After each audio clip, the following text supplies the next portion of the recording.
Salve, salve, turma! Muito boa noite. Muito bem-vindos a mais um episódio aqui do nosso Café com Ferri.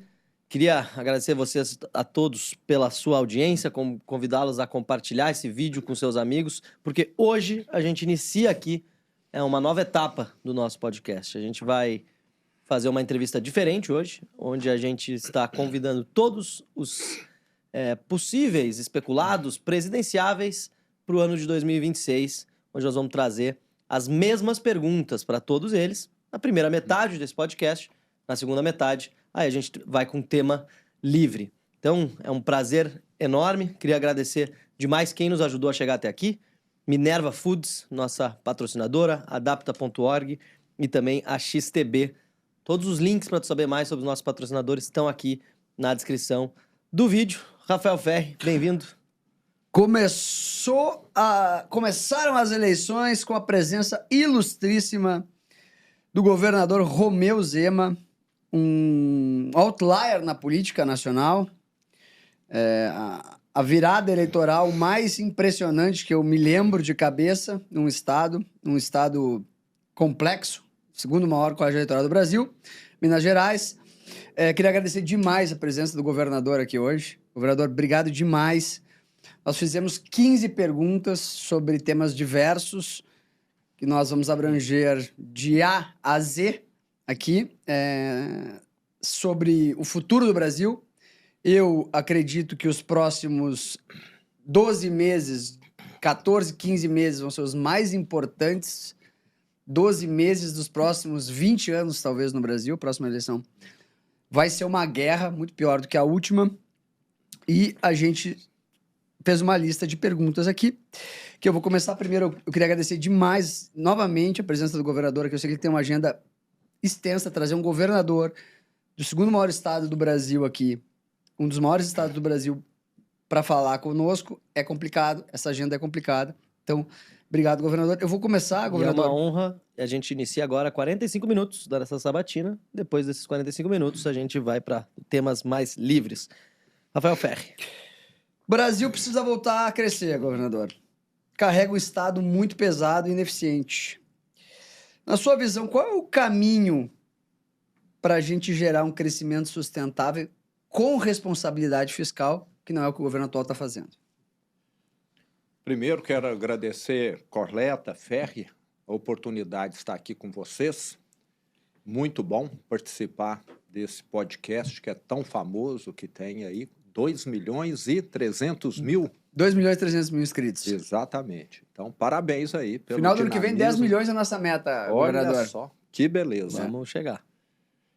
E eu sempre digo o seguinte, na década de 80, o Brasil representava 4% da economia mundial.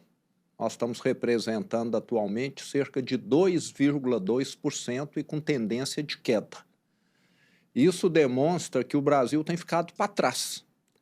E isso deve-se muito, na minha opinião, à questão da politicagem. Nós somos um país que insiste, principalmente a classe política, e agora eu estou dentro, eu posso falar. Antes eu era um empresário, e agora que eu estou dentro eu posso falar. Muito bem.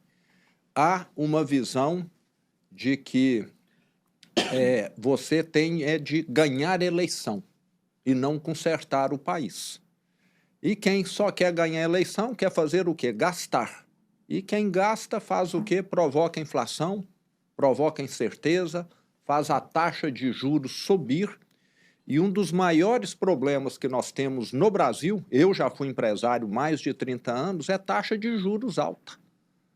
Apesar de ter conseguido fazer a empresa que eu administrei crescer mais de 100 vezes nos 30 anos em que eu fiquei à frente, ela poderia ter crescido muito mais se nós tivéssemos aqui taxas de juros civilizadas.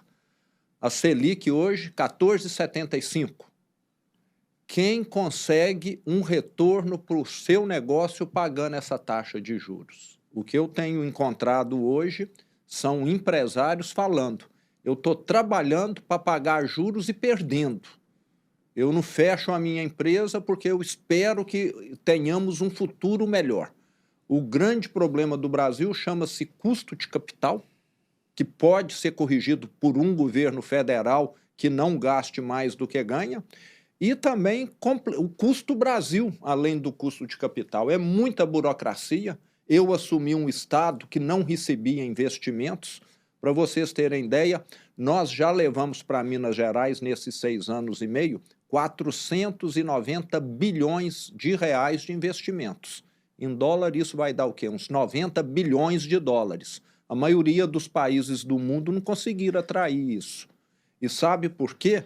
Porque agora nós somos um estado que atende o empresário como ele gostaria de ser atendido. E eu faço questão, Ferri, de dar o meu telefone para quem investe em Minas e falo, se a companhia de energia não te atender, me liga.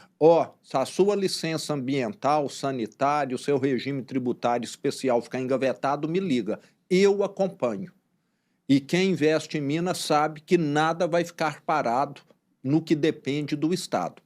E no passado, o que nós tínhamos lá, para efeito de comparação, o governo anterior levou 26 bilhões de reais. Compara 26 com 470, que eu falei. É uma mudança de patamar completamente distinta. Então, é o Estado ter credibilidade para atrair investimento, atender quem investe. No passado, o que acontecia lá era o seguinte, você vai ser bem-vindo aqui em Minas Gerais, mas você precisa contribuir com um candidato tal, doar para o partido tal. Se você fizer isso, nós vamos dar um jeito de resolver os seus problemas da burocracia. Volta naquilo que eu falei, politicagem. Eu quero continuar na política, eu preciso ter respaldo financeiro para disputar a eleição e hoje não acontece isso mais. E por incrível que pareça, Ferro, eu fui reeleito em primeiro turno com 56% dos votos. Nós estamos provando em Minas que um governo diferente, que um governo que sabe fazer o certo, sem escândalos, sem corrupção, pode dar certo. E assumimos um Estado arruinado, caótico, resultado de um desgoverno do PT. O PT em Minas deixou uma terra arrasada para nós. E hoje estamos sendo aí muito atacados, né, pelo governo federal por esse motivo. Parece que dar certo no Brasil incomoda. E por isso que nós somos hoje o estado mais atacado pelo governo federal. Acho que nenhum outro governador é tão mencionado pelos ministros, pelo governo federal como eu, sempre atacando, vale lembrar, sempre agredindo, porque nós estamos mostrando que é possível. E o mineiro confirma isso. Zema, como que o Brasil pode reduzir o desemprego de forma estrutural e não apenas conjuntural? Que tipo de política pública que você acredita que gera emprego de verdade? É nós deixarmos o mercado ter mais liberdade. Eu gosto muito de citar o caso da energia fotovoltaica em Minas Gerais. Quando eu assumi, em 2019, Minas gerava 500 mega. Hoje, Minas já gera quase que uma Itaipu, 14 giga. Multiplicou por 28, em 6 anos e pouco. Sabe por quê? Porque agora todos têm acesso à geração independentemente de partido, de proximidade com o rei. Antes só conseguia acesso para gerar energia fotovoltaica, que era um excelente negócio, ainda é um bom negócio, quem tinha contato político. E muitas vezes, em vez de fazer o investimento, ele saía vendendo a autorização dele no mercado. Então beneficiava lá uma dúzia em detrimento de 90 bilhões de investimentos que nós levamos só nessa área aí. Em fotovoltaica nós levamos 90 bilhões de investimentos para Minas. Então é você deixar o mercado funcionar. O caminho é desregulamentação. Desregulamentação. Hoje, se alguém quiser investir em fotovoltaica em Minas, entra na internet, vê o mapa do estado e a CEMIG disponibiliza lá todos os lugares aonde é possível conectar ainda. A maioria já foi preenchido. Então, é o Estado não colocar a bota de chumbo no setor privado. O que nós fizemos em Minas foi isso. Lá não tinha energia elétrica suficiente. A CEMIG passou a investir em Minas Gerais. O exemplo da CEMIG é claríssimo. Vocês que estão acompanhando o mercado financeiro, sabem aonde que a CEMIG investiu nos últimos 15 anos?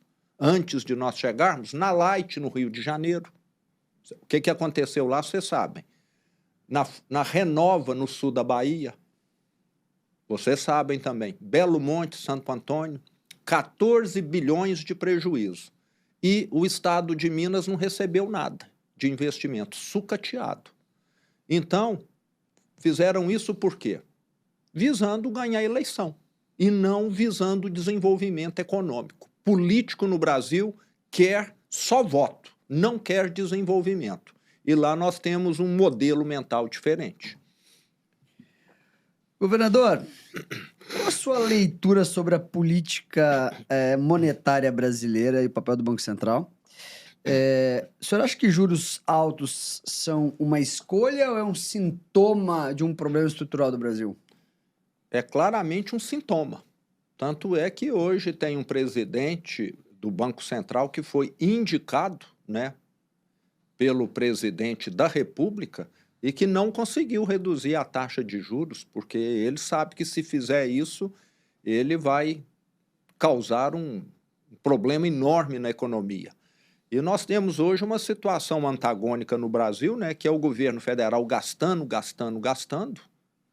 e, por outro lado, o Banco Central tentando enxugar a economia, né, via taxa de juros elevada, e isso, ao longo do tempo, vai provocando anomalias na economia. A economia brasileira ela não cresce de maneira saudável, como deveria ser, devido a esse motivo, né? É você colocar um pé no congelador e o outro pé no forno e falar que está em equilíbrio térmico, né? O que acontece hoje na economia do Brasil é isso.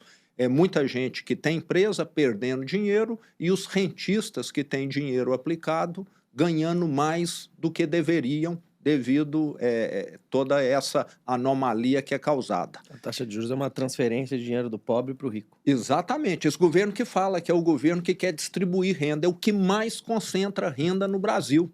Quem tem dinheiro aplicado está lucrando como nunca lucrou. E quem deve está sendo prejudicado como nunca foi tão prejudicado. E quem deve geralmente é quem é pobre. E só tem aí 1 milhão, milhões aplicado, ou bilhões, quem é muito rico. Então, esse governo é o governo dos ricos. Fala que da Bolsa Família, o que ele está fazendo ao contrário via juros é muito maior do que Bolsa Família, mandando muito mais dinheiro para os milionários, bilionários, do que realmente para quem é pobre. Governador, a reforma tributária foi aprovada, mas ainda tem muita dúvida em torno dela. O que você manteria, revisaria ou aprofundaria na reforma tributária que foi aprovada aqui no Brasil? Como empresário, eu vivi essa tragédia tributária, esse manicômio tributário. Ficava 50% do meu tempo tentando entender a tributação, deixando bem claro, tentando entender. Porque muitas vezes descobria que depois uma decisão era mudada num tribunal e eu tinha pagado a menos ou a mais. Então, nesse ponto, para as empresas, realmente vai ser um grande alívio. Vai dar uma certa segurança jurídica. E o que nós precisamos no Brasil é acabar com algumas distorções que, infelizmente, a reforma tributária ainda não acaba. Eu sou favorável à Zona Franca de Manaus? Sou, mas eu não sou favorável a que ela seja eterna. Ela tinha de ter um incentivo que vai caindo 2% ao ano, até daqui a 50 anos ela ser, vamos dizer, autossuficiente, ela conseguir andar com as próprias pernas. Aqui no Brasil, nós criamos alguns incentivos que é como se você desse uma ajuda para a pequena infância e a pessoa está com 70 anos, você está pagando ainda ajuda para o infantil, né? Vai durante décadas. Mas, na minha opinião, é um avanço para o Brasil, não foi a reforma perfeita, deveria ter simplificado mais, deveria ter dado mais autonomia para estados que ficaram com a autonomia restrita, mas para mim, que sempre lidei com PIS, com COFINS, com ICMS, com IPI, com ISS, é um avanço enorme. Nós vamos ter uma simplificação muito grande e espero que o Brasil volte, como já acontecia no passado, a exportar automóvel. Na década de 80, o Brasil exportava muito automóvel, hoje não exporta mais. Parece que tudo que tem uma cadeia longa de produção, nós ficamos menos competitivos. Sei que o nosso agro é muito produtivo hoje, mas o Brasil se transformou num país que exporta produtos simples e precisamos exportar mais produtos agregados. E me preocupa muito ainda um ponto que não foi atacado pela reforma tributária, que são os encargos trabalhistas, que são muito elevados no Brasil e que ainda vão estar encarecendo os produtos brasileiros, que precisavam ter aí um tratamento diferente para não acarretar esse custo Brasil, que tem feito com que o país só perca produtividade. Governador, nos últimos anos o Brasil tem investido mais em inclusão do que em excelência na educação, né? Tá cada vez pior, me parece, né? Como é que a gente pode equilibrar a balança entre qualidade e equidade no ensino público? Mais uma vez, pensando menos em voto e mais em resultado. Em determinado ponto, né, acho que há 20 anos atrás, alguém falou que 25% do orçamento dos municípios, dos estados, da União, precisavam ser necessariamente gasto com educação. É a mesma coisa que alguém falar, Ferri, você vai ter de gastar 25% do seu salário com a educação dos seus filhos. Isso não quer dizer que eles vão ter boa educação. Você pode estar pagando uma escola excepcional para eles, mas isso não garante. A questão de resultado ficou no segundo plano. E a educação tem sido palco, muitas vezes, de questões ideológicas. O pessoal da educação, meio que, quase que por natureza, costuma ser de esquerda. Mas parece que isso se transformou numa bandeira e acaba prejudicando muito. Você vê hoje escolas que pouco ensinam de matemática, de português, que, na minha opinião, são 2 itens fundamentais para alguém se transformar em qualquer coisa na vida, é você saber se comunicar e saber resolver questões lógicas, mas que vão muito, né? Não tenho nada contra, vão muito pelo lado artístico, né? Vão ensinar lá a dançar capoeira, nada contra, bonito, capoeira, gosto. Mas se alguém quer dar certo na vida, eu acho que tem de colocar o português e a matemática em primeiro lugar. Outra coisa, no Brasil, escola virou sinônimo de indisciplina. Eu só acredito em escola com disciplina. Nessas escolas tipo modelo cívico-militar. Em Minas Gerais, nós temos os colégios Tiradentes, que são prioritariamente ocupados por filhos de militares da nossa polícia militar, mas também atende a sociedade civil, e são disparados os melhores colégios em aproveitamento. Qual que é o motivo? Ali, se o aluno faltar, ele vai ser repreendido, o pai vai ser chamado. Ali, se o aluno responder o professor, ele vai ser expulso da escola. Ali, se o aluno pichar, quebrar qualquer coisa, ele vai ter uma punição. E o que nós temos visto na escola hoje no Brasil é exatamente o contrário disso. Você vai numa universidade federal, que aí nós já estamos falando de adultos, que você tem lá pichação, é só o diretório acadêmico fazendo palestras para falar mal de quem produz, de quem trabalha, como se o mundo fosse aquilo que eles imaginam que poderia ser. Então, o que eu acredito é num sistema de ensino que leva em conta aproveitamento. Teve mais aproveitamento, recebe mais recursos. E, às vezes, o que nós temos, Ferri, é exatamente o contrário. No setor público é muito comum aquele que é pior receber mais. É como se aqui na sua empresa você falasse, os piores desempenhos vão ganhar mais, porque assim eles vão poder comprar mais livros, assim eles vão poder descansar mais e recuperar o desempenho. Não sei se você acha que isso iria funcionar. No setor público tem muito esse incentivo às avessas ao inverso. Mas você acha que isso deveria ser por instituição de ensino ou por município, estado? Por tudo. Acho que tinha de ser por tudo, né? No setor público há incomoda muito o gestor público, quem é eleito, diferenciar. Falar, ó, essa cidade aqui, que é uma ilha de excelência, nós vamos estar reconhecendo ela.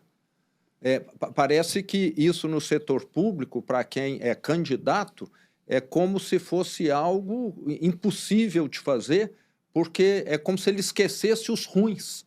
Parece que o Brasil vive para os ruins e não para reconhecer os bons. Está dentro dessa lógica da esquerda, né? De falar, não, o professor nosso tem de ficar só ajudando o aluno fraco. O aluno bom é esquecido. Então, parece que isso a longo prazo vai criando essa situação. Nós precisávamos reconhecer quem é bom.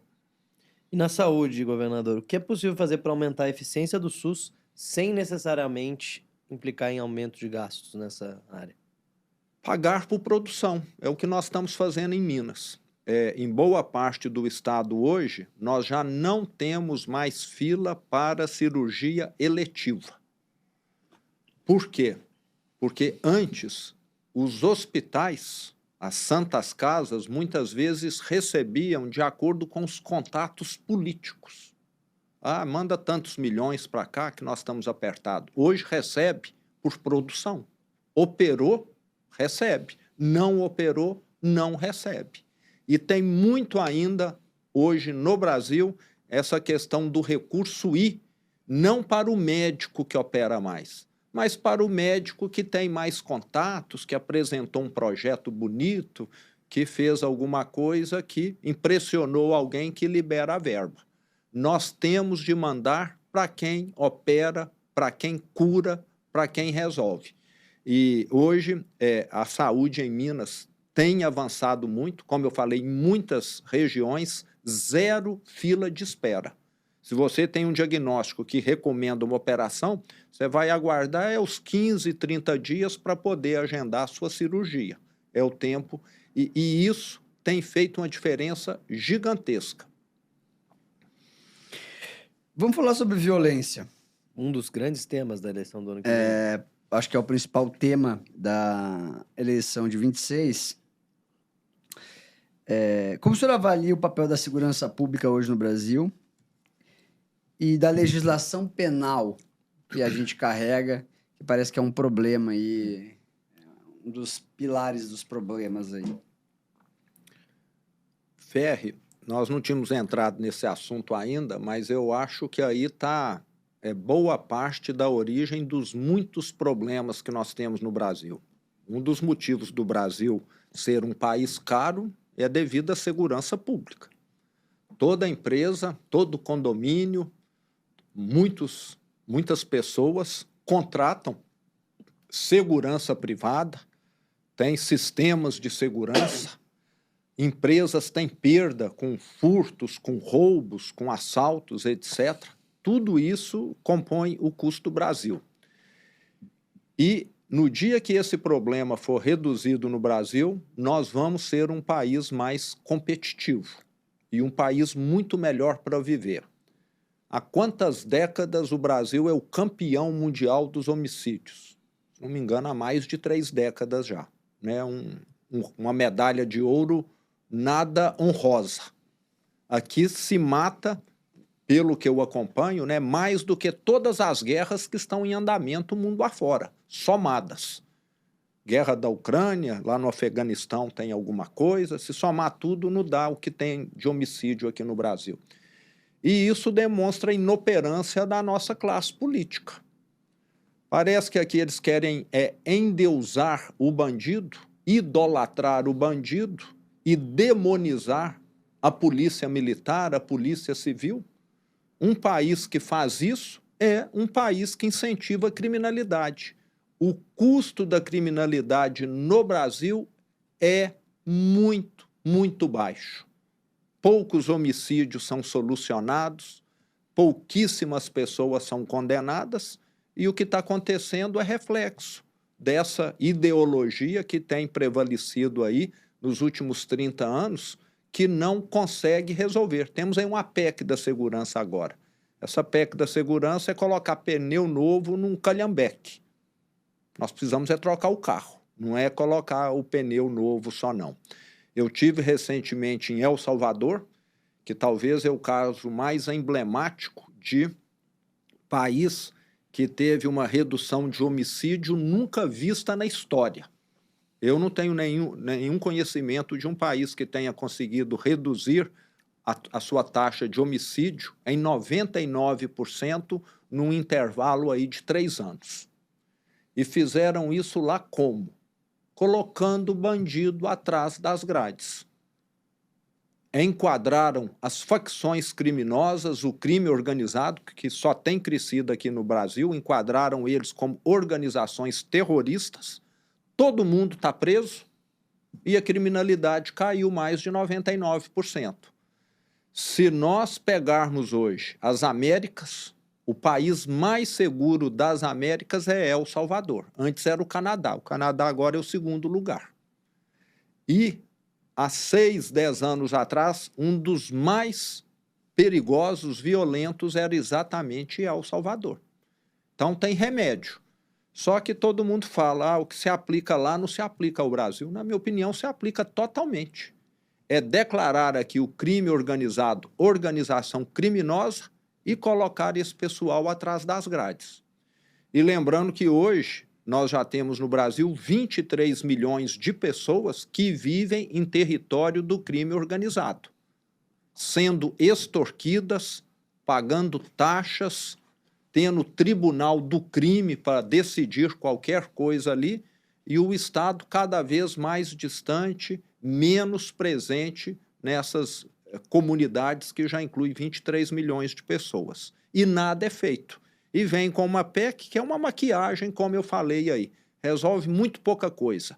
Eu tenho um caso lá em Minas Gerais, que o comandante da Polícia Militar me mostrou, um sujeito com 88 ocorrências na ficha dele, a maioria furto de celular, roubo de celular. Ele está na rua, de hoje para amanhã ele deve estar para cometer a 89ª ação dele, furtando ou roubando celular. Ele vai para uma audiência de custódia e vai ficar 1, 2 noites na prisão e vai ser solto. Parece que o que nós temos aqui é isso, incentivo a quem comete delito e não punição. Governador, os programas sociais são importantes no Brasil, só que a gente tem uma boa parte da população que fica preso numa dependência crônica desses programas, né? Como evitar que essas políticas sociais, de distribuição de renda, virem uma moeda eleitoral e passem a ser realmente alguma coisa de inclusão, de trazer as pessoas mais pobres para uma vida mais digna? Aí nós temos realmente um problema sério, porque é um convite, né? O que eu mais escuto de empresário, às vezes de donas de casa, é o seguinte: eu não consigo contratar um empregado, uma empregada, ou quem aparece aqui quer trabalhar na informalidade para continuar recebendo o Bolsa Família, ou Bolsa isso, ou Bolsa aquilo. Acho que nós temos de ser realistas.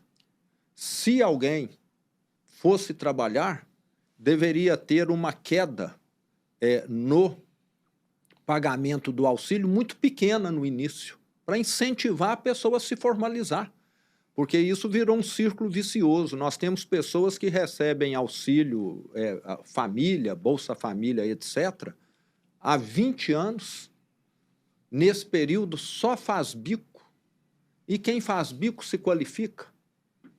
Né? Vai trabalhar numa linha de produção, vai trabalhar numa empresa mais bem estruturada? Não vai. Ele vai ficar ali trabalhando como servente, como um lavador de carro na rua, como alguém que ajuda numa faxina eventualmente, e não se qualifica. O que dá qualificação é um emprego formal.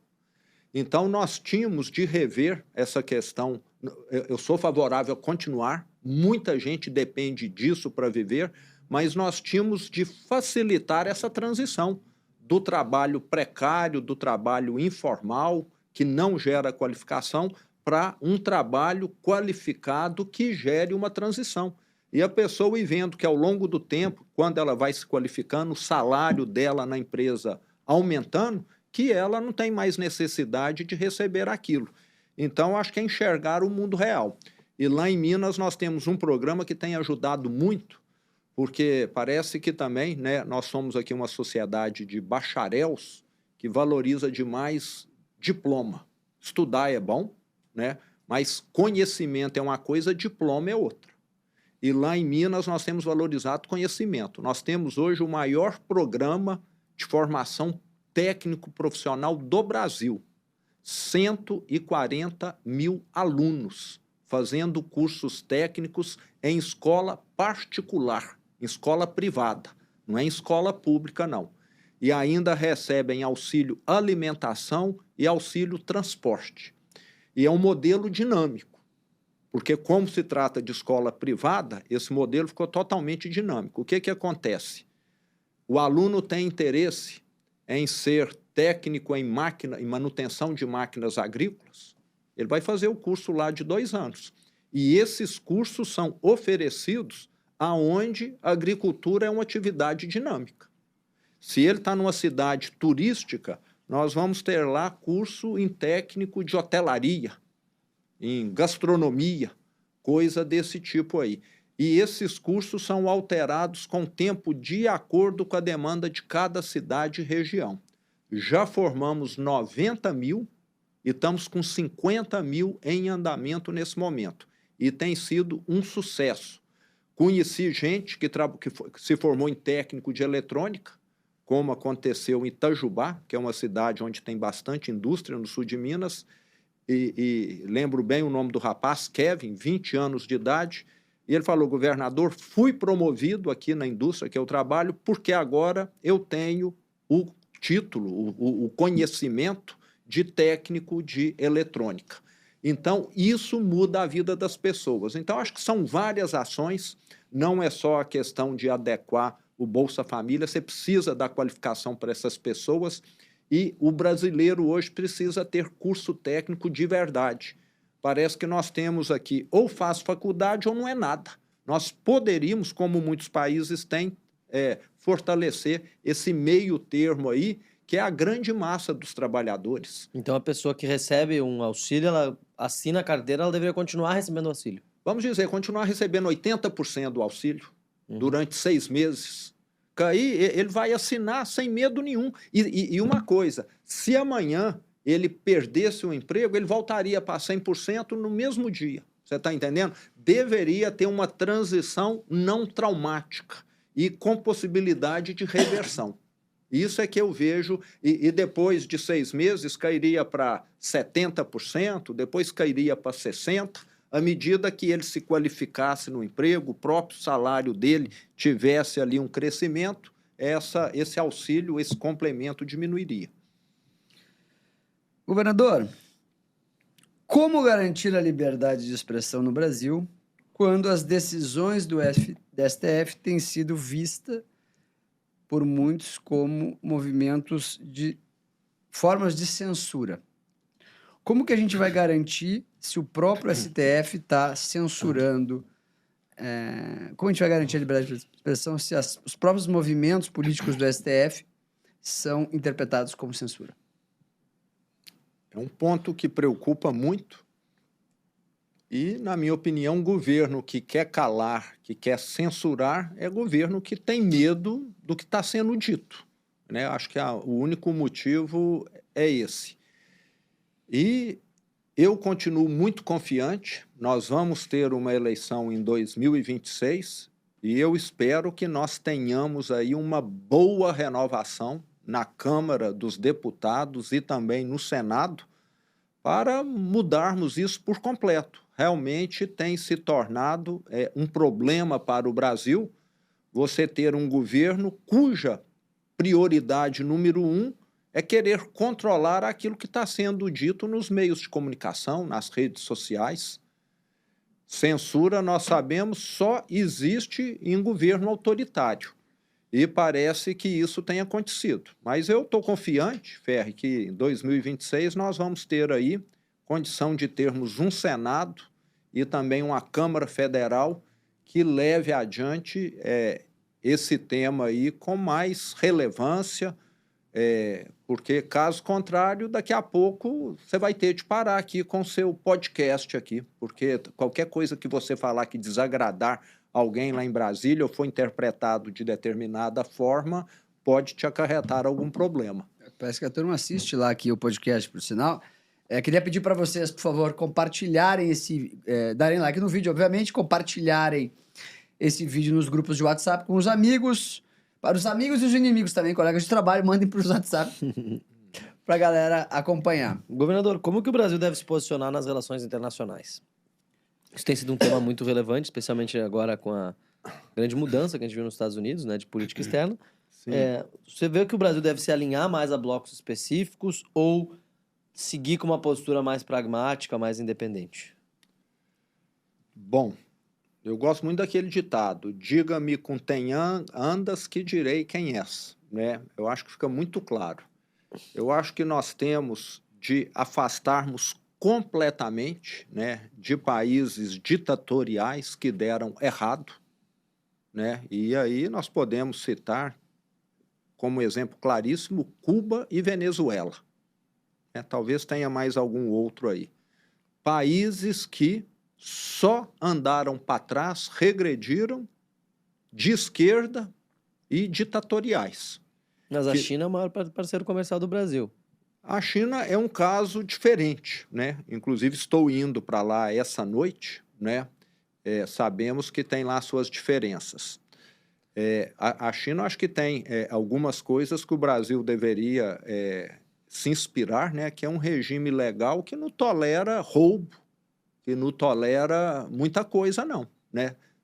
Um país que procede dessa maneira é um país que controla muito bem o crime, controla muito bem a corrupção e acaba tendo aí suas vantagens. É um país que hoje, apesar de ser um país sem eleição comunista, é um país onde o mercado funciona bem, talvez até melhor do que aqui no Brasil, né?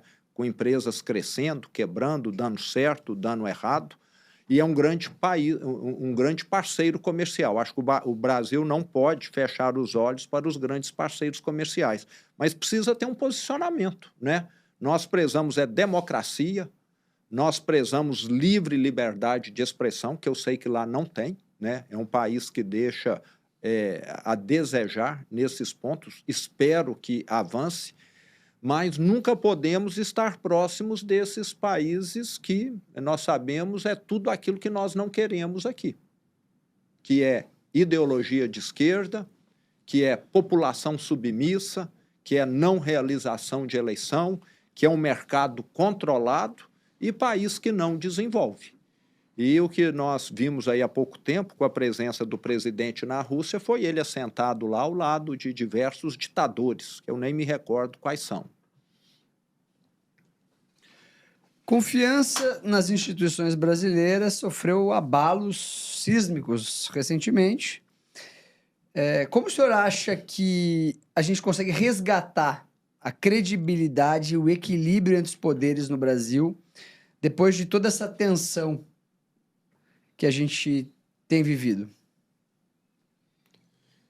Qual é a forma da gente poder resgatar isso? Ô Ferri, realmente, nesses últimos anos, o judiciário parece que se apropriou, né, de pautas que antes dependiam mais do Senado, da Câmara Federal. E como eu falei, eu acho que precisaríamos ter um Senado e uma Câmara Federal com mais protagonismo. E me parece também que temos hoje a maioria da Suprema Corte muito próxima e alinhada, né, com o próprio presidente, com a ala da esquerda, o que acaba prejudicando. Mas um Senado e uma Câmara Federal mais atuantes, mais combativos, com toda certeza seriam capazes de editar leis que colocariam um limite nessa situação que nós estamos vendo hoje. Então, acho que o parlamento tem uma função extremamente importante nesse embate aí, e nós não podemos ter tanta centralização de poder hoje no judiciário como tem acontecido, né? O judiciário hoje se transformou numa instituição no Brasil que é totalmente à parte das demais. Você vê prefeito cassado, governador, presidente, parlamentar, Mas você não vê um juiz que, por maior que sejam as barbaridades que ele cometa, ter, né, o seu emprego perdido. A maior punição é uma aposentadoria compulsória. Lembrando que a grande maioria dos juízes são pessoas do bem, né? Nós temos que lembrar que é uma minoria só que tem feito aí coisas que não são éticas, que não são condizentes, mas não há punição. Então, sou favorável a ter essas mudanças também. Nós criamos uma instituição que é como se ali falasse, aqui só existe ser humano perfeito. E nós sabemos que onde tem ser humano, tem uma grande maioria das pessoas que são boas e tem uma minoria que não é boa. Mas vai ser um grande desafio essa mudança. E também eu vejo um governo federal que entregue resultados, porque eu acho que um governo federal que fica dependente de um Supremo é porque é um governo federal fraco, que não consegue entregar e fica com o Supremo que precisa ficar protegendo. No dia que nós tivermos um governo federal que faz boas entregas, que tenha uma boa aprovação da população, ele não vai se sentir tão intimidado, tão subjugado pelo judiciário.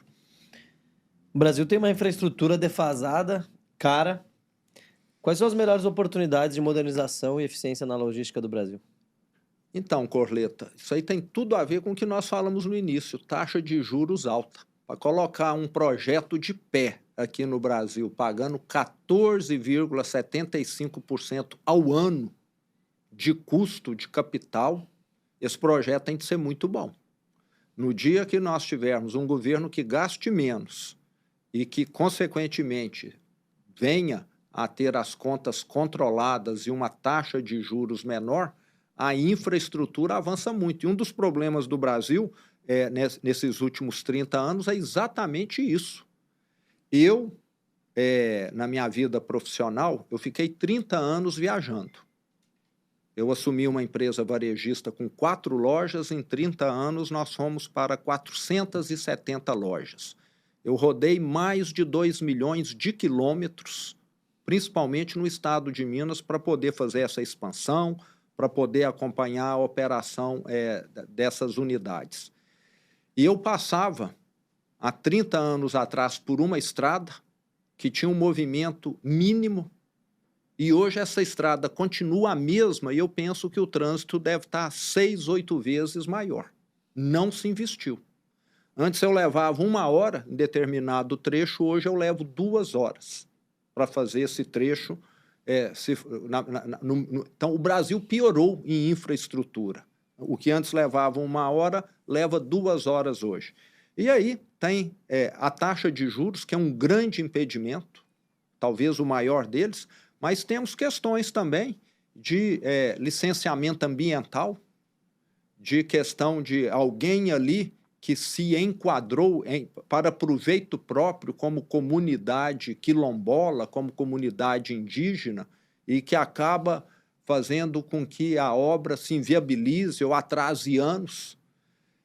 Sou favorável a proteger essas comunidades, mas tem muitas que só se enquadraram para ter algum benefício e não porque realmente são. Então, nós temos aí hoje uma farra de diversas formas aí que acabam dificultando investimentos. E estamos vivendo isso lá hoje em Minas Gerais. Nós já concedemos a construção do Rodoanel Metropolitano.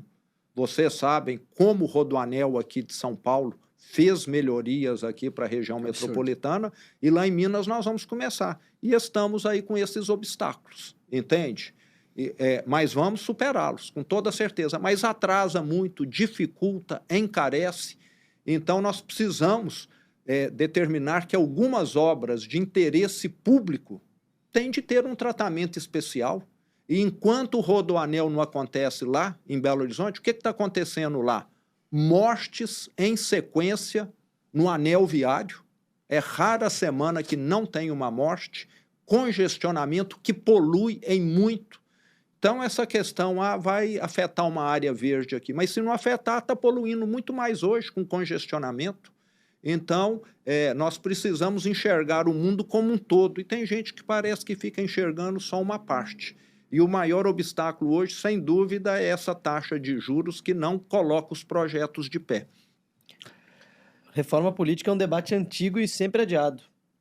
O que, na tua visão, precisa mudar no sistema político brasileiro?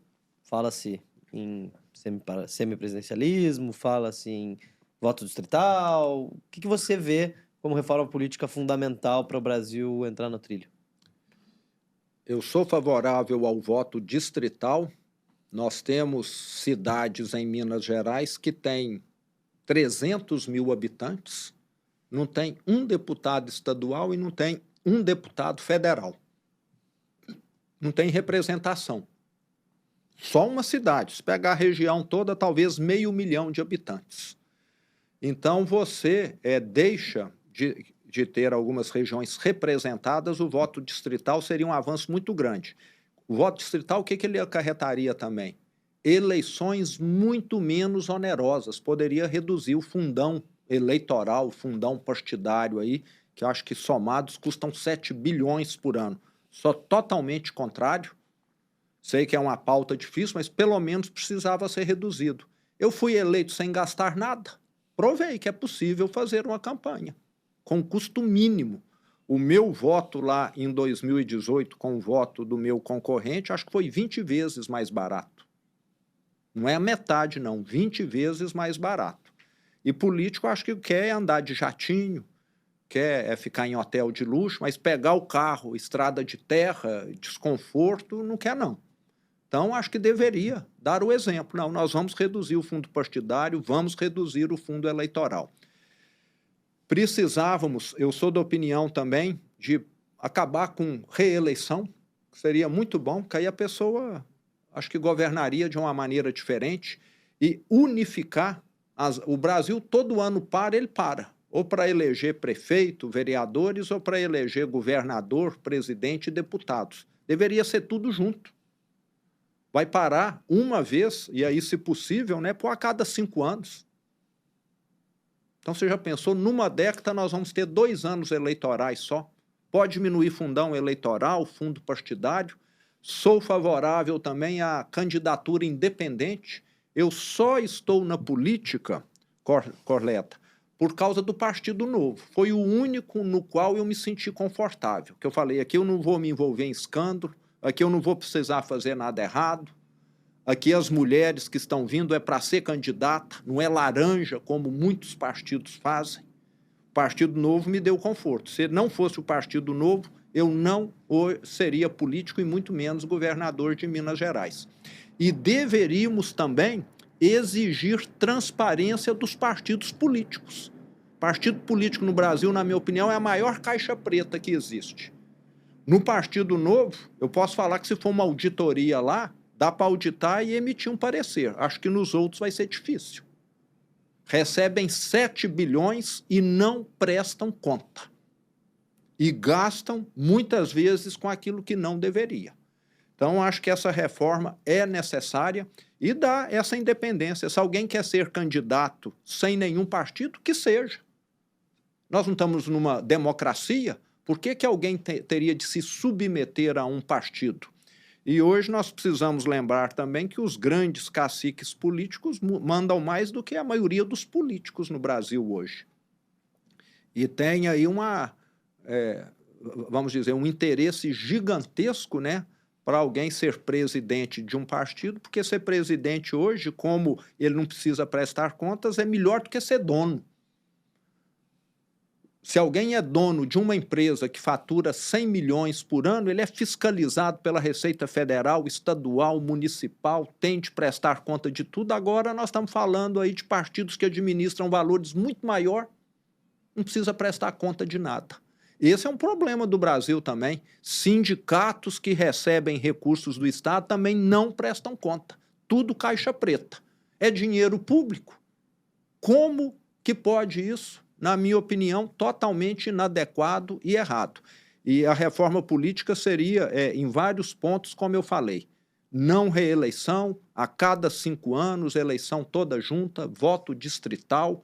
Então, acho que essa série de combinações fariam com que o brasileiro até não ficasse tão dependente de política.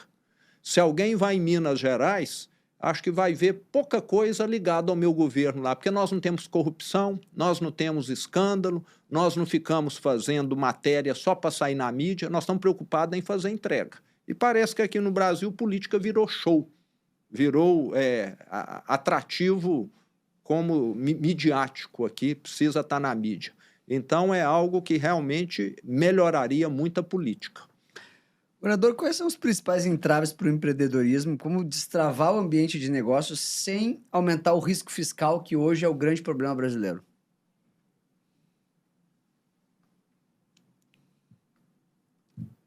Burocracia.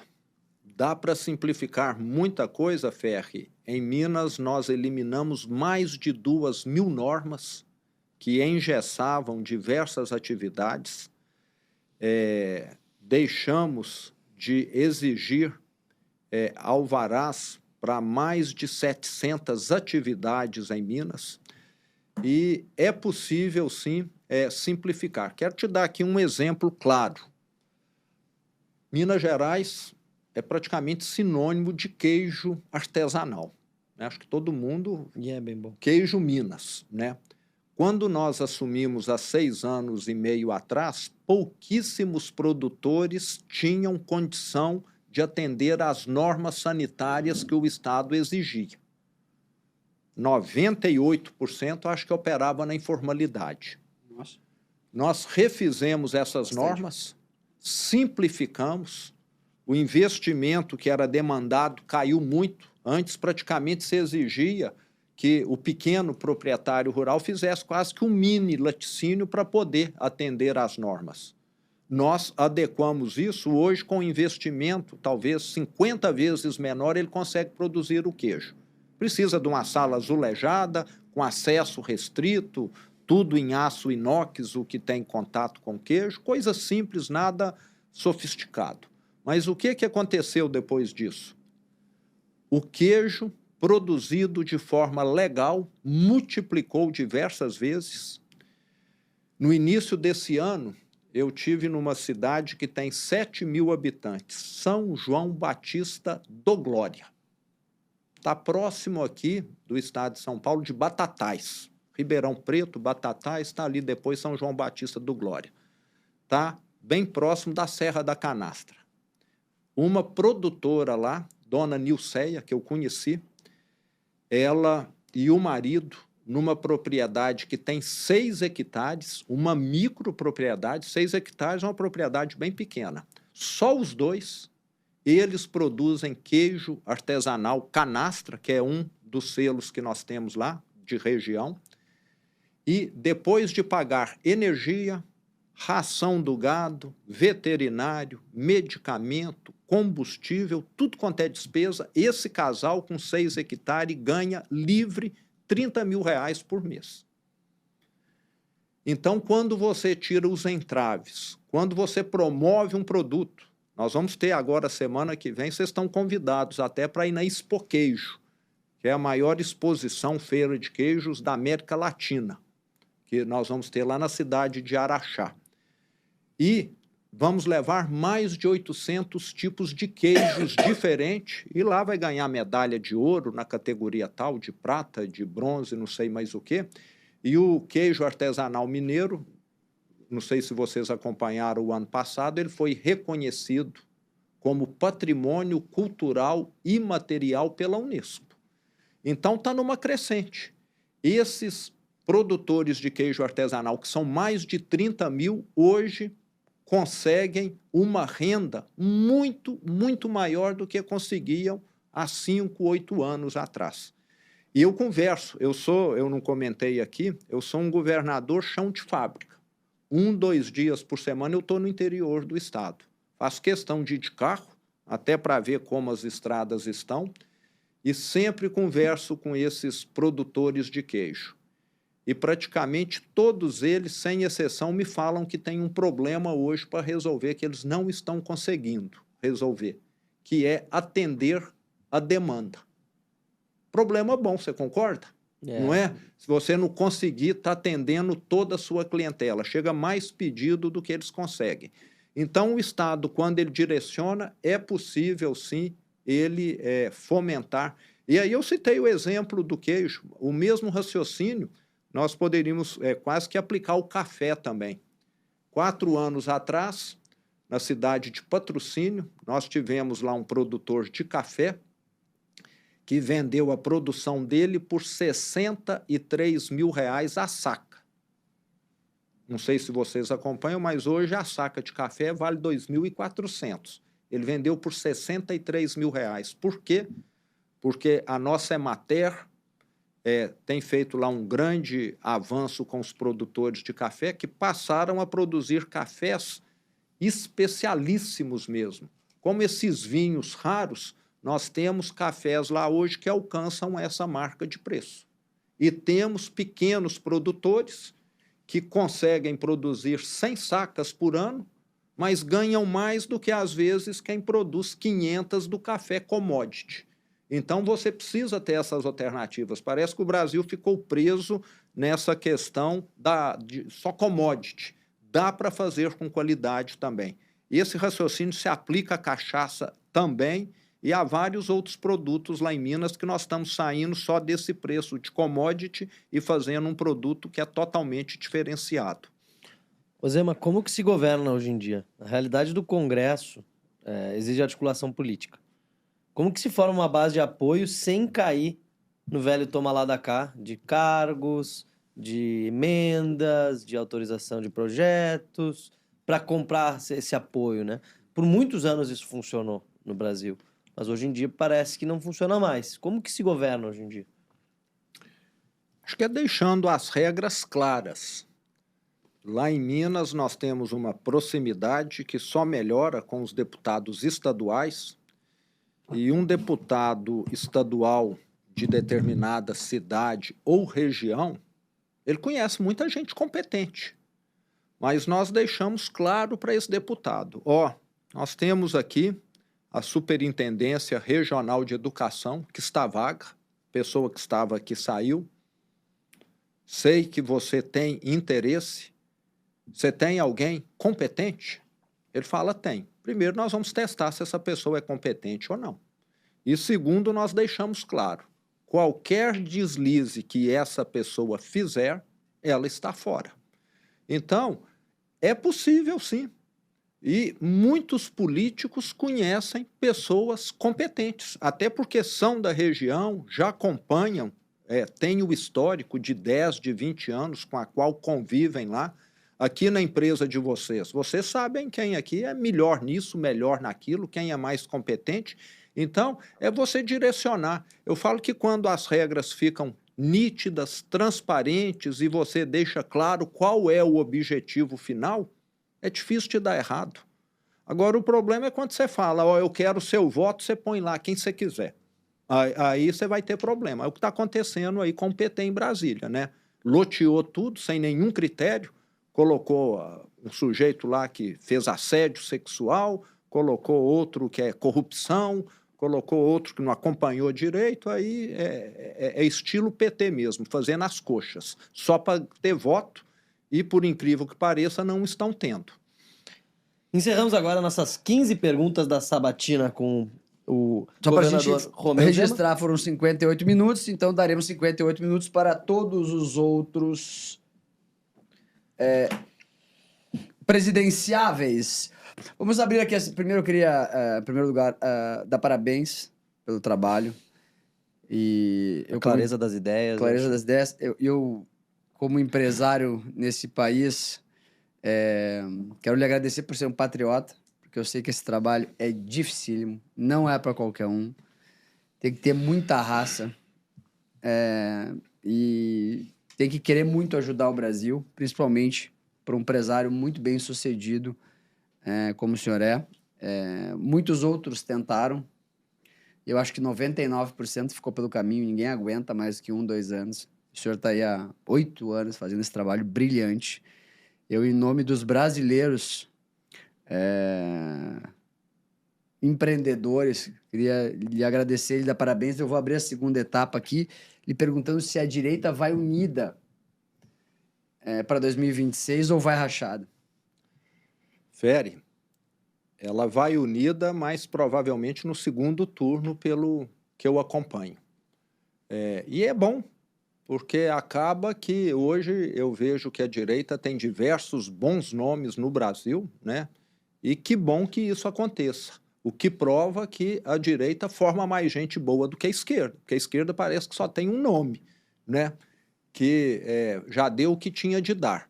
Então, eu tenho certeza que a direita estará unida, sim, no segundo turno no ano que vem. O senhor acha que vai ter vários candidatos de direita No primeiro turno? no primeiro turno? E outra pergunta também, o senhor acha que o Lula vai ser candidato à reeleição? Acho que sim, e na minha opinião, vamos ter até por questões partidárias. Na minha eleição em 2018, eu vi claramente como alguns nomes que começaram comigo a corrida para o governo de Minas, à medida que o tempo avançou, foram saindo, porque o partido fez uma coligação tal em outro estado e Minas Gerais entrou na negociação e por aí vai. Então, política é como se fosse um tabuleiro em 7 dimensões, alguma coisa assim, e é muito difícil. E tem questões também pessoais, algumas pessoas já falaram, eu sou candidato e não abro mão, então isso tudo muito provável. Mas é bom isso, é bom porque a população vai ter condição de optar. Um concurso de Miss que tenha 20 participantes, a chance de ter uma bela Miss escolhida é maior do que num concurso com 3, você concorda? Concordo. Né? Ô, Zema, desde 1989, ninguém nunca venceu a eleição sem vencer em Minas.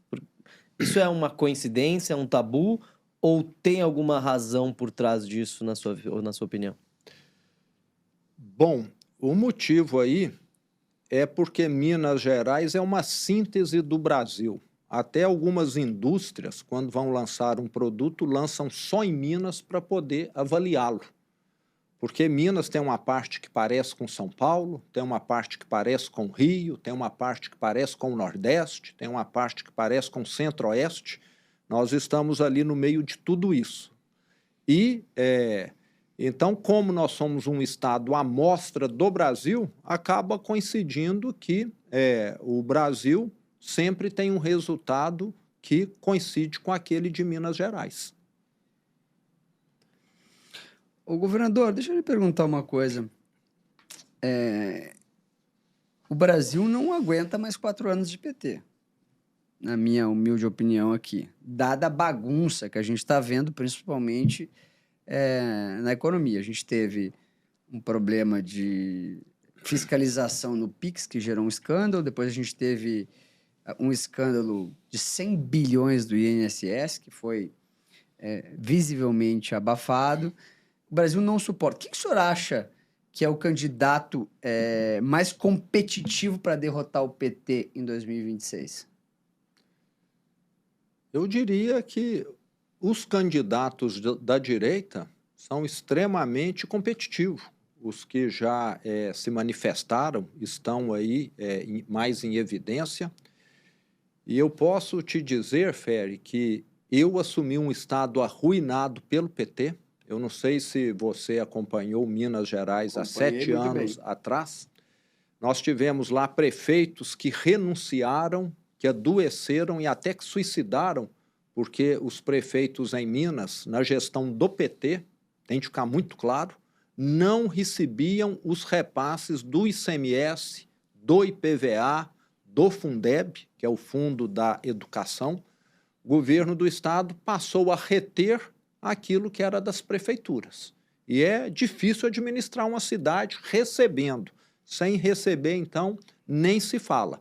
Tanto é que na minha primeira semana como governador, eu tive lá uma manifestação com mais de 400 prefeitos, num trio elétrico, embaixo da janela onde eu trabalho, com megafone, queremos receber aquilo que é nosso. E até hoje eu estou pagando os quase 14 bilhões que o PT tirou de todas as prefeituras. Eles até foram corretíssimos num ponto, eles assaltaram todos os 853 municípios. Não teve nenhum que ficou imune ao assalto do governo PT em Minas Gerais. Desses 14 bilhões quase, nós já devolvemos cerca de 11, que é de forma parcelada e ainda estamos pagando. Então, nós estamos falando que eu estou aí há 7 anos pagando essa dívida com as prefeituras. E o meu sucessor ainda vai ter de pagar uma parte ainda. Mas as prefeituras estavam morrendo.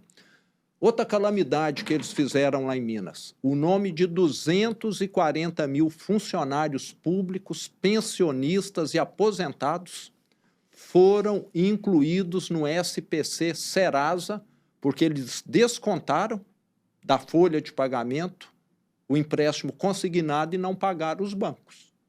Isso da cadeia em qualquer lugar do mundo, do Brasil. Lá em Minas não aconteceu nada. Então, eu falo que é um governo que é igual um bando de gafanhoto, que chega e destrói tudo. E para destruir é fácil, né? Você dá uma marretada na parede, ela cai. Agora vai construir, é tijolo a tijolo, é o que nós estamos fazendo lá. Então, eu tenho certeza que o brasileiro, ano que vem, vai estar enxergando isso. Lá em Minas, hoje, o PT é muito mal visto. E eu estranho deles não pegarem o ex-governador Pimentel e está sempre aparecendo. O Lula teve lá hoje, mas o ex-governador do PT nunca aparece, né? O pai da arte sempre é eliminado da fotografia, né? Parece bem com a União Soviética lá de 100 anos atrás, né? Então, qualquer semelhança aí é mera coincidência. Ô Zema, com os números da tua reeleição e com a tua popularidade, tem, para não dizer uma nomeação, o teu apoio, quem tu vai levantar a mão para o governo de Minas Gerais é muito valioso, né, nessas eleições. E se fala muito no nome do teu vice, o Matheus Simões. Você pretende levantar a mão dele e colocá-lo no governo de Minas? Matheus Simões, primeiro foi meu secretário-geral no primeiro governo e depois vice-governador, e ele é o meu braço direito. Uma pessoa brilhante, professor de Direito na Fundação Dom Cabral, que é uma das mais renomadas do Brasil, e tem tido um papel extremamente relevante lá na minha gestão. E ele, com toda certeza, é a pessoa que está mais bem preparada para dar continuidade à nossa gestão lá. Eu sempre menciono que o próximo governador tem uma responsabilidade enorme, porque ele vai pegar um estado redondinho, com as contas em dias, com inúmeros projetos em andamento, importantíssimos. Eu falo que eu vou entregar muita coisa ainda na minha gestão. Meu governo é um governo de longo prazo, de obras estruturantes. Nós já começamos a linha 2 do metrô, estamos iniciando o Rodoanel Metropolitano, como eu falei, vamos fazer a duplicação Belo Horizonte-Brumadinho, a duplicação Belo Horizonte-Ouro Preto, muitas outras obras, e tudo isso já está com dinheiro reservado.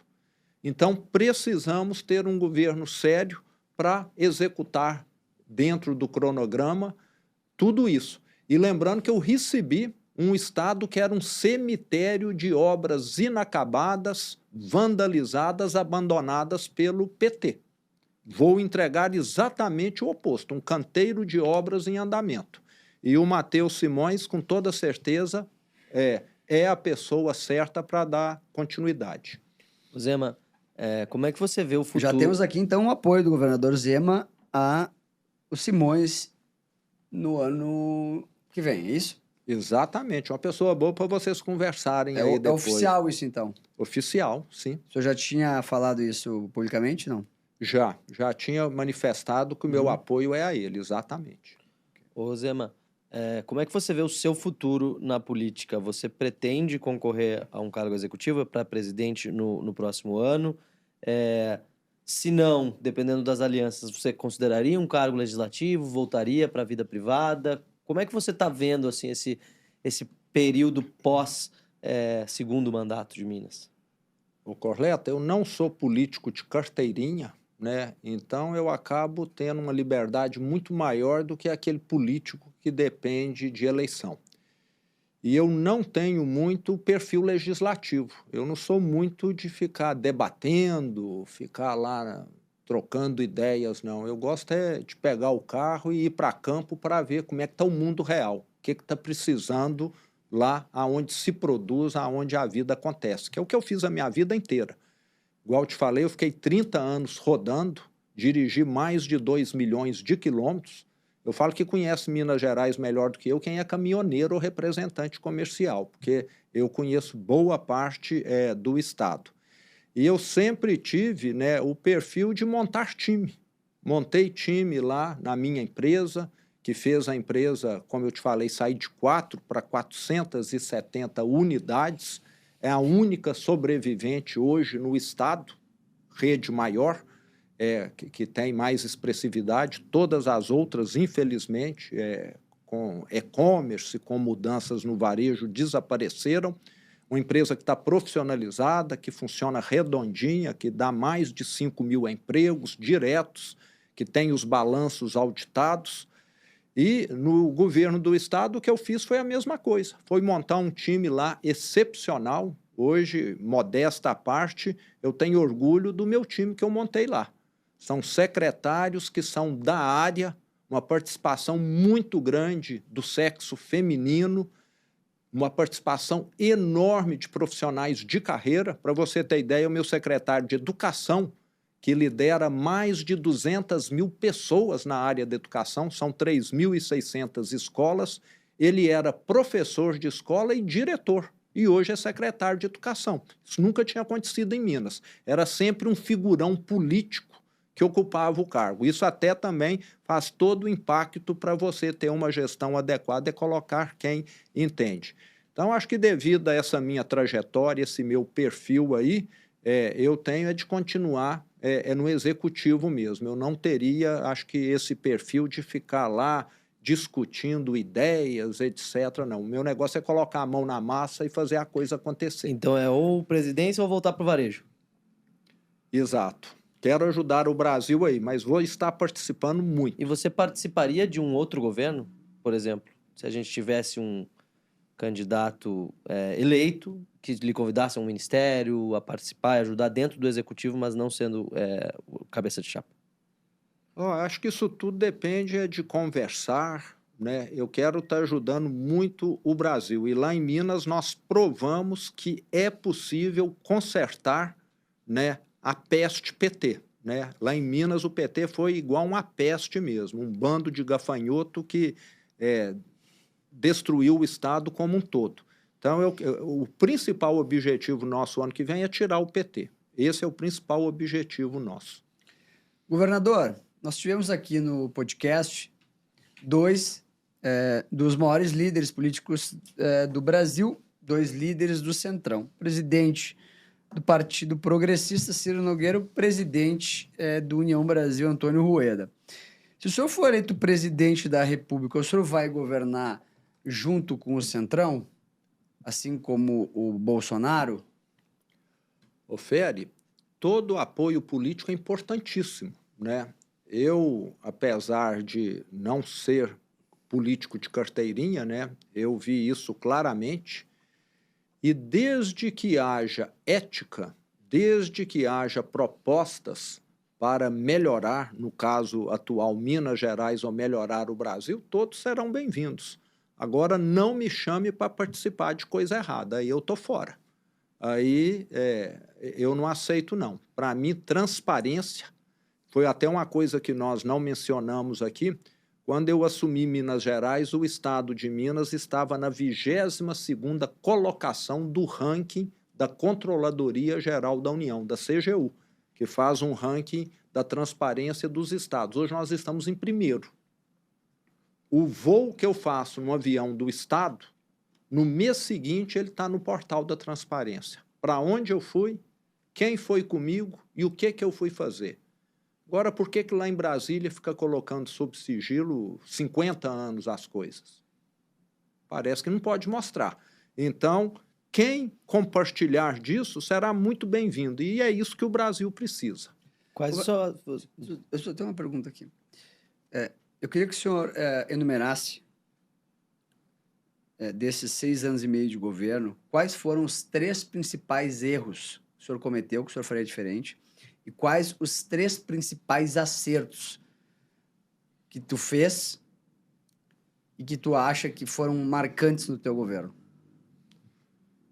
É difícil, né, de momento assim lembrar, ó, mas foram, acho que muitos erros, né? Eu que venho do setor privado, no início do meu governo, hoje eu percebo que errei bastante, inúmeros, mas sorte minha que acho que erros pequenos, você entende? Nada que comprometesse. Acho que quando você é bem intencionado, você quer fazer tudo com transparência, com ética, não tem o que esconder, os seus erros que eventualmente surgem são erros que acabam sendo digeridos, né? Acho que falei palavras inadequadas, né? Eu não era acostumado no setor privado a ter de estar me expondo tanto, então acho que fui infeliz em muitas entrevistas, em muitas falas minhas, porque às vezes eu falando com franqueza eu estava ofendendo alguém. Hoje eu acho que eu tenho uma sutileza maior para poder falar sem estar ofendendo. Então, acho que esse foi um aprendizado que levou algum tempo. No setor privado, você não está tão exposto, dando entrevista Zero. frequentemente, etc. Acho que talvez tenhamos errado em não ter dado uma transparência imediata para a situação caótica do Estado. Se eu fosse assumir, se eu pudesse voltar, eu ia fazer hoje um levantamento de tudo que nós herdamos, um raio-x total para mostrar como a situação era caótica. À medida que nós fomos tirando um patamar, você aprofundava, você via mais coisa errada. Então, parece assim que depois de um ano nós ainda estávamos descobrindo. Então, acho que você tem de parar e fazer um levantamento geral, coisa que na época não foi feita. Agora, eu acho que o que nós fizemos de bom aí que é esse governo transparente, ético, sem corrupção, um governo que tem projetos de longo prazo. Eu falo que o governo nosso planta muito mais mogno e eucalipto do que milho e feijão. Agora que nós estamos começando a colheita. Eu vou inaugurar ainda, nesse 1 ano e meio que eu tenho pela frente, 5 hospitais regionais que o PT abandonou as obras, todos praticamente foram vandalizados, depredados. Inauguramos já as 90 UBSs, Unidades Básicas de Saúde, que eles também abandonaram. Já recuperamos uma parte expressiva das estradas, que nem operação tapa-buracos tinha. Então, acho que nós somos um governo mais de resgate, de recuperação, mas as grandes obras já foram iniciadas e vão ficar aí como um legado nosso, como eu falei, Rodoanel, linha 2 do metrô, duplicação para Ouro Preto, duplicação para Brumadinho e várias outras.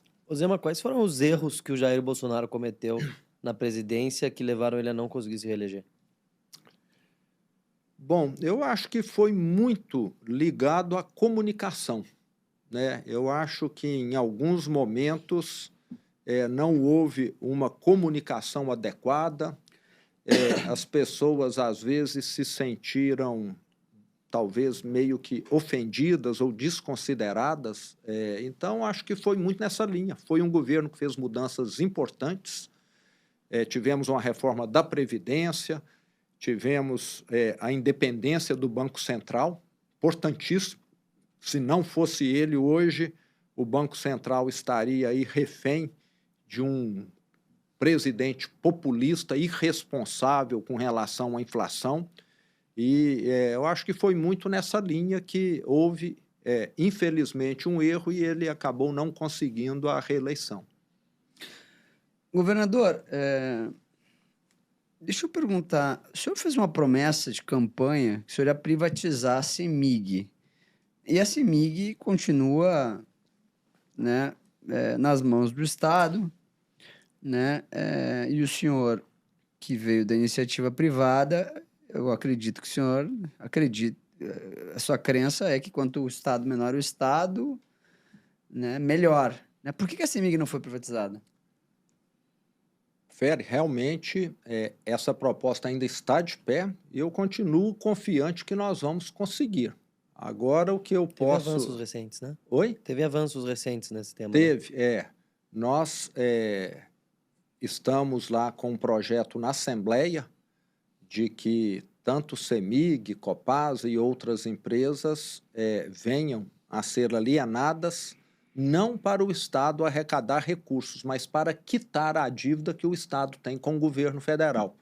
Que se nós quitarmos 20% da dívida, esse ano ainda, nós passaremos a pagar uma taxa de juros muito menor. Então, esse processo está em andamento. Mas eu quero frisar aqui, vocês que acompanham aí o mercado, na nossa gestão, a CEMIG valorizou 3 vezes, o lucro dela foi multiplicado aí por 5 vezes ou mais, e é uma empresa hoje que é tão bem tocada como se tivesse na mão de um privado. Nós temos lá presidente, diretores que foram selecionados por headhunter e não que são originados aí da classe política ou tenham indicação política. Então, apesar dela não ter sido privatizada, posso afirmar que hoje ela é administrada exatamente como uma empresa privada. E nós devemos, esse ano ainda, ter essa mudança. Ela talvez nem seja a parte do Estado alienada, vai mudar a questão societária. O Estado tem 17% hoje o controle, o Estado continuará com esses 17%, mas ela será uma corporation e o Estado deixa de ter o controle. Consequentemente, a empresa deixa de ter essas interferências que muitas vezes são prejudiciais.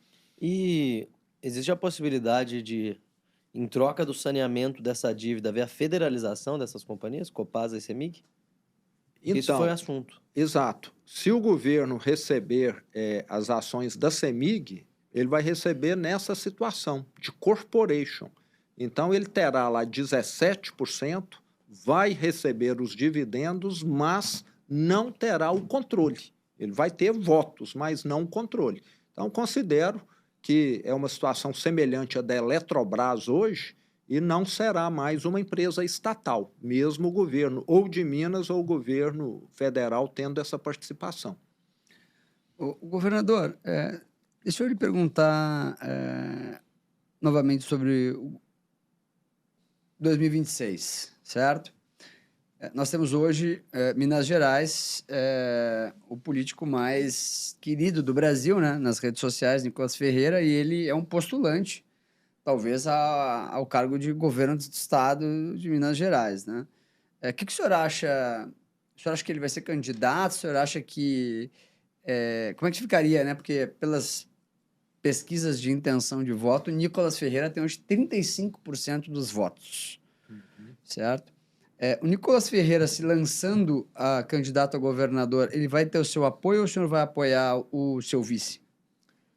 O Nicolas é um excelente deputado federal, talvez o mais conhecido Brasil afora, em Minas mais ainda, né? E eu fico orgulhoso de nós termos um parlamentar tão atuante quanto ele. Me dou muito bem com ele, sempre estamos próximos, temos propostas muito coincidentes em praticamente todos os campos. E o Nicolas é novo. Eu sempre digo, né? O ideal para mim seria o Matheus, meu vice, ser eleito, e depois do Matheus, o Nicolas. Até porque o Nicolas acho que tem 29 anos, alguma coisa 29. Assim. 29 anos. 29. Então, o Nicolas tem toda a condição, mas eu acho que tudo tem uma sequência na vida. Agora, quem sabe também ele e o meu vice podem compor aí uma chapa. Na política tudo é possível, né? As propostas são muito semelhantes. Então, acho que nós temos mais de somarmos forças do que dividirmos. Então, e Minas, você concorda que está sendo abençoada com os bons candidatos? Está. Ô Zema, qual que é o teu grande sonho?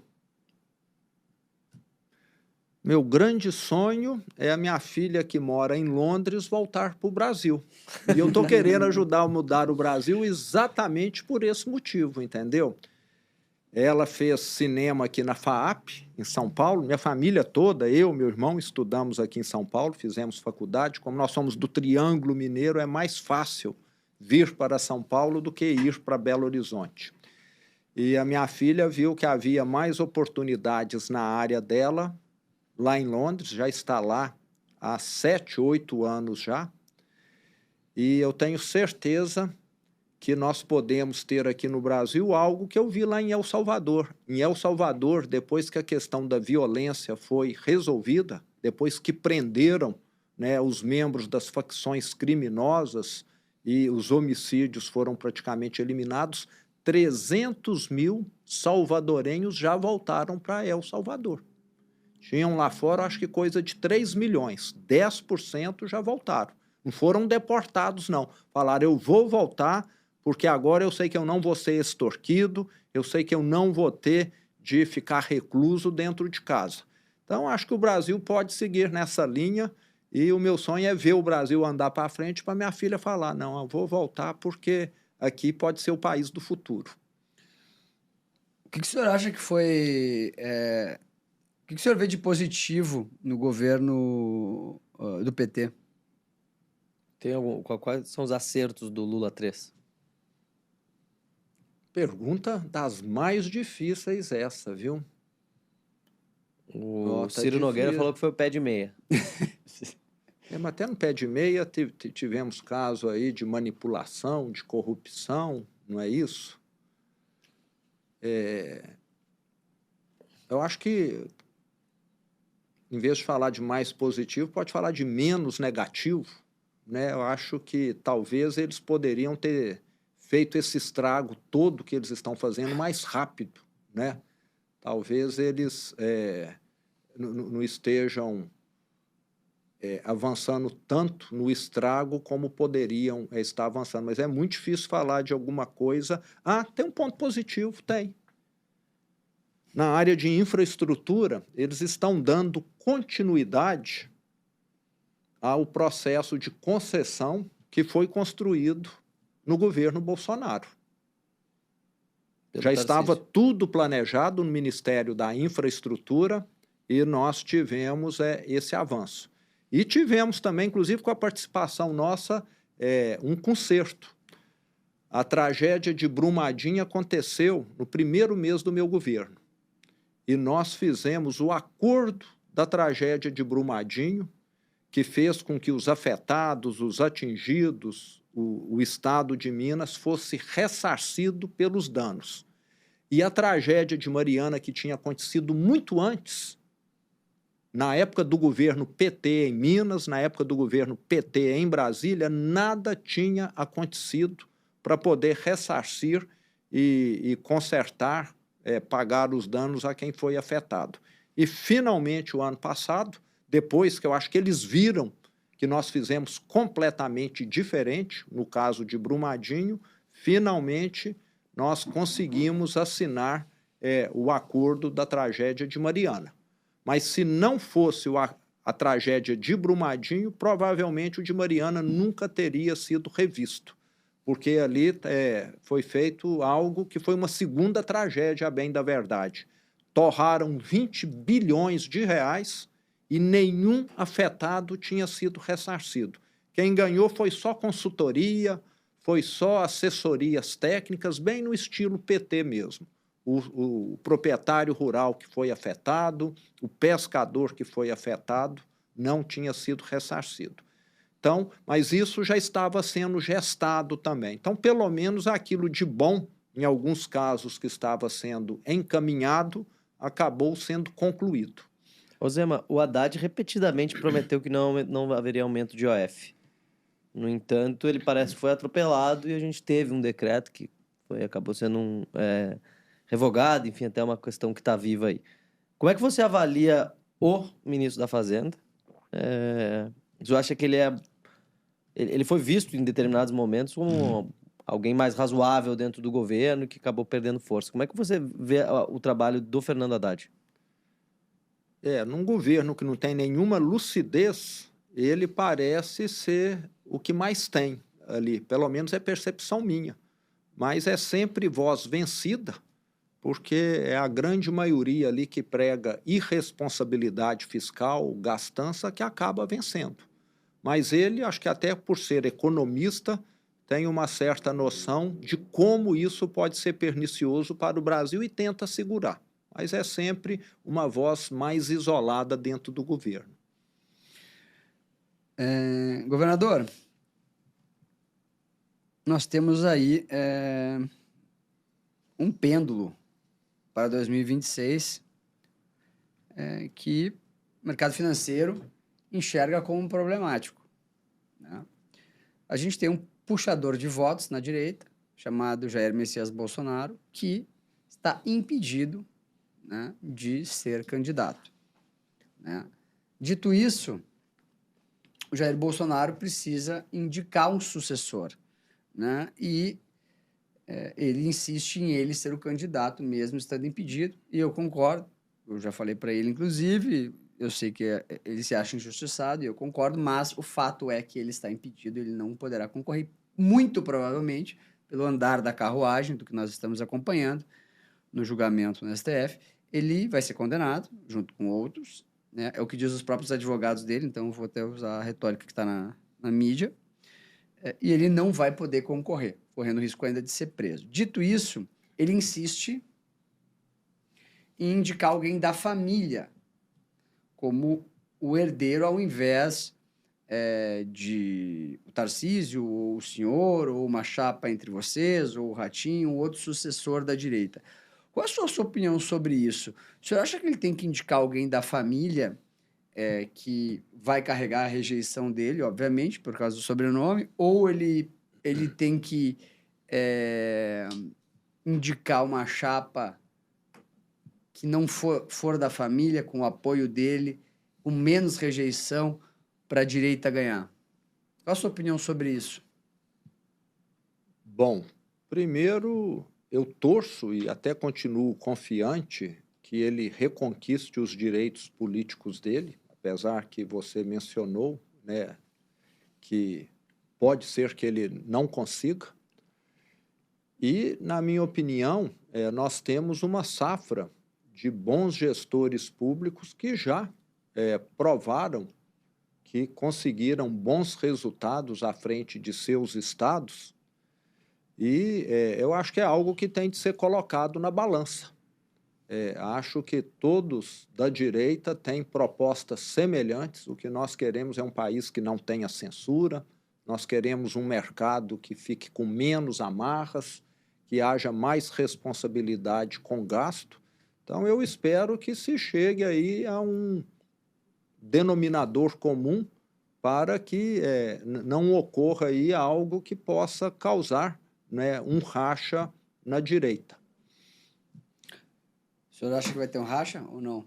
Se ele vai indicar o Flávio como candidato, e aí parte da direita vai votar no filho dele, ou no Eduardo, ou na Michele, parte da direita vai votar numa chapa Caiado e Zema, ou Zema e Caiado, algo assim? Como é que vai ser? Então, qual é a sua cabeça? O que eu tenho visto é que vai haver mais de 2 candidatos, com toda certeza, da direita. Então, eu acho que vai cair naquela situação que nós falamos. Talvez num primeiro turno, cada um caminhe isoladamente, mas no segundo turno é que é importante estar junto. E você acha que é mais forte um segundo turno com alguém da família Bolsonaro ou com alguém que não seja da família Bolsonaro? Ter o apoio e o cabo eleitoral do Jair, mas ao mesmo tempo a rejeição da família, ou alguém que traga ali talvez uma voz mais moderada para conversar com o eleitor mais de centro? Então, na minha opinião, no segundo turno, toda a direita vai estar junto, acho que independentemente de quem for do primeiro para o segundo turno. Mas a eleição se resolve não é com quem é de direita ou de esquerda, né? Quem está mais no meio, ou não? Quem está os indecisos, o pessoal mais de centro, mais moderado, acaba decidindo ou não? Então, essa eu acho que é uma questão que vai ter de ser vista mais adiante, porque as coisas são muito dinâmicas. Nós estamos vendo aí como as coisas mudam, né? Há 60 dias atrás não tinha esse escândalo, esse rombo dos aposentados aí, que surgiu de lá para cá. E nós vamos ter mais coisas daqui para o ano que vem. Então, acho que é difícil eu estar discutindo isso agora. Mas eu, pessoalmente, torço para que a direita caminhe unida no segundo turno, que não haja nenhum racha, que ninguém fique de fora sem participar. Zema, se o Lula não for candidato por algum motivo sequer, quem tu acha que são os 3 nomes mais competitivos da esquerda que ele pode indicar para ser o candidato da esquerda? Eu não me arrisco a dizer, não. Qual o nome que o Lula indicaria? Janja, o Rui Costa, a Gleisi, Haddad, João Haddad? Campos. Eu acho que seriam dentre esses aí. Eu acompanho muito pouco esse pessoal, né? Fico mais me desviando dos tiros que eles têm dado aí. Então, não sei muito bem como está lá, não. Mas eu acho que ficaria dentro deles, sim. E qual é o maior arrependimento na vida? O meu maior arrependimento? Não ter participado da política antes. Eu era, Ferri, totalmente antipolítico. Na empresa que eu administrei, eu cheguei a colocar regras lá em que era proibido receber qualquer político dentro da empresa. Na minha vida toda, eu nunca tinha almoçado, jantado com um deputado, com um prefeito, considerava política uma atividade quase que criminosa. Entendeu? E quando chegou 2015 e 2016, que nós tivemos a maior recessão da história do Brasil, é que eu comecei a acordar.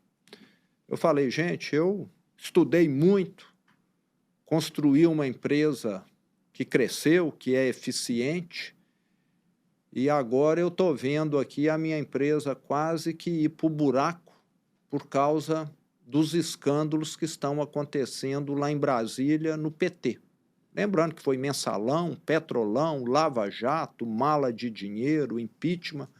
Nesses 2 anos eu tive de demitir na empresa 2.500 funcionários. Ou eu demitia ou a empresa não se sustentava, a conta não fechava. E aí é que eu enxerguei que não adianta você estudar muito, ter um negócio bom num país que está afundando. Então eu levei aí mais de 50 anos para descobrir isso. E hoje eu faria diferente. Eu poderia, ter tido a mesma trajetória, mas teria, desde o início, apoiado bons candidatos a vereador, a prefeito, coisa que eu nunca fiz. A deputado, sempre mantive uma distância. Mas hoje eu posso te dizer que eu estou pagando com juros, correção monetária e uma multa muito pesada toda essa minha omissão. Ô Zema, uma das questões hoje do Brasil e talvez até global é a polarização política, com inclusive a política se tornando parte da identidade das pessoas, não tem praticamente diálogo, tem o bar que vai gente de direita, tem o bar que vai gente de esquerda, tem uma pesquisa que mostra que 90% das pessoas não aprovariam que a sua filha tivesse um genro, uma nora com um viés político diferente do seu, né? Então, isso se tornou aí uma questão hoje que divide a sociedade. Tu acha que isso é positivo, negativo? Tu acha que tem algum caminho para trazer a população para um consenso maior, ou pelo menos para que a política seja alguma coisa um pouco mais leve? Isso é negativo, né? Porque eventualmente tem até conflito. Dentro da família, na dentro mesa da de família, Natal. até morte, né? Infelizmente, então é negativo. Eu acho que nós tínhamos, eu até não tenho muito problema, não, sou bem tolerante, acho que isso como vocês aqui, paulistanos, se um é corintiano, o outro é palmeirense... Nós somos gaúchos, Ferri? Não tem problema. Ou Inter, ou Grêmio, também não tem problema nenhum, você respeita, o colega. E na política parece que houve aí uma exaltação que não é saudável. Eu sou sempre confiante. Eu acho que com o tempo isso vai diminuir, as pessoas vão cansando, vão vendo que isso não leva a nada. Acho que nós temos um país que ainda está aprendendo democracia, a votar, a avaliar melhor os seus políticos. E nenhuma proposta radical, extrema, geralmente é a melhor. Eu, como mineiro, sei que você tem de ter posição, você precisa ter um posicionamento, mas não é aquele extremismo que geralmente é o melhor. Então, acho que vai ser um caminho natural, mas vai levar tempo. É algo que vai perdurar por um bom período ainda, infelizmente. Como é que a gente pode aliviar um pouco essa pressão das castas no Brasil, porque o judiciário é uma loucura, né? Custa 3, 4% do PIB, os caras aí estão com uma insegurança jurídica doida, né? Tem gente presa aí porque um tal suposto golpe, né? Que, inclusive, parafraseando aqui, que eu não vou botar palavras, eu vou usar as palavras do ministro Gilmar Mendes, que disse que foi uma baderna numa entrevista, né? Não teve golpe, foi só uma baderna, né?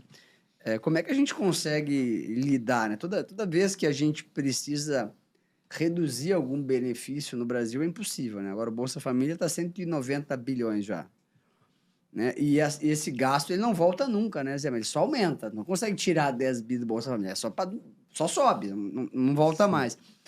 Como é que a gente conseguiria ter fazer alguma coisa para a gente combater um pouco essas castas no Brasil, essa elite que draga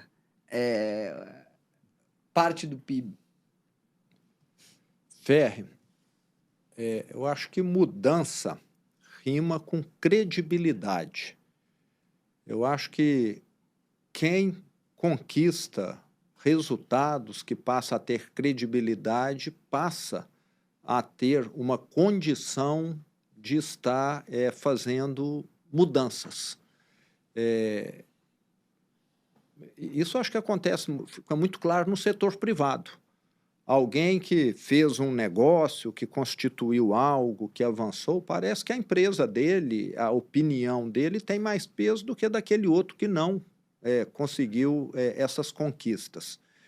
E hoje no Brasil nós temos um presidente que não tem credibilidade nenhuma, que mal está conseguindo se manter lá, mal está conseguindo votar alguma coisa, e isso torna esse governo extremamente frágil, exposto. Então, é algo que vai levar tempo também. Não é algo fácil, mas precisamos mudar essa situação em que hoje o judiciário tomou um protagonismo, passou a ter um poder totalmente desproporcional. E como eu falei, eu acho que vale muito aí para as duas casas do parlamento também, tanto para o Senado como para a Câmara dos Deputados, nós termos aí parlamentares com posicionamento mais à direita que venham a tolher, né, esses excessos que hoje, infelizmente, são cometidos. Chegamos a 1h e 40 e poucos minutos, então registramos aqui que daremos o mesmo tempo para todos os presidenciáveis.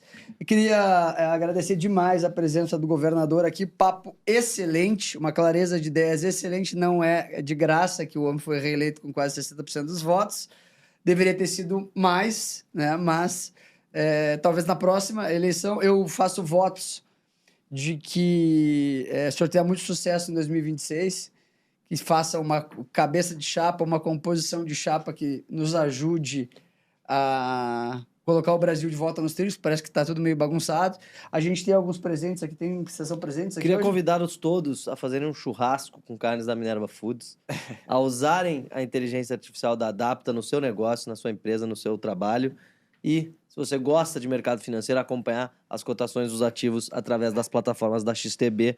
Tudo está aqui na nossa descrição do vídeo. Agradecer demais ao governador Romeu Zema e a vocês que acompanharam essa entrevista até o final e compartilharam com os amigos e, claro, já são inscritos no melhor podcast do Brasil. Zema, alguns presentes aqui dos nossos patrocinadores. Esse ainda não o maior, mas de longe o melhor podcast do Brasil. A Adapta te presenteia com 1 ano aí de acesso aos sistemas de inteligência artificial. Então, todos os modelos mais modernos de inteligência artificial. É bem legal. Muito bacana.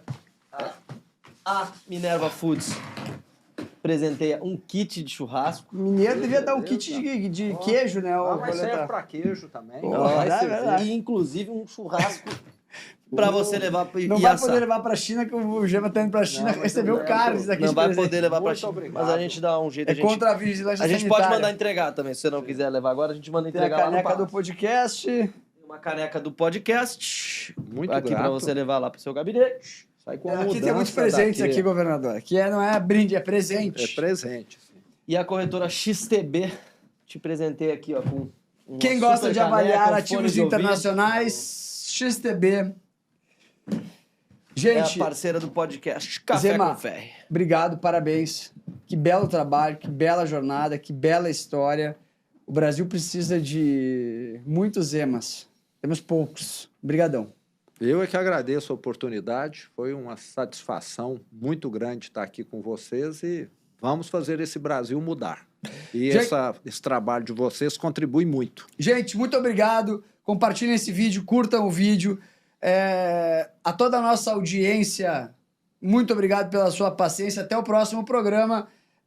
Todas as quartas-feiras, Sabatina dos Presidenciários de 2026. do futebol. No podcast que mais cresce no Brasil. Um grande beijo, boa noite a todos. Toda quarta-feira, antes do futebol, teu compromisso é aqui com a gente no YouTube. Te inscreve no canal, nos segue no Spotify.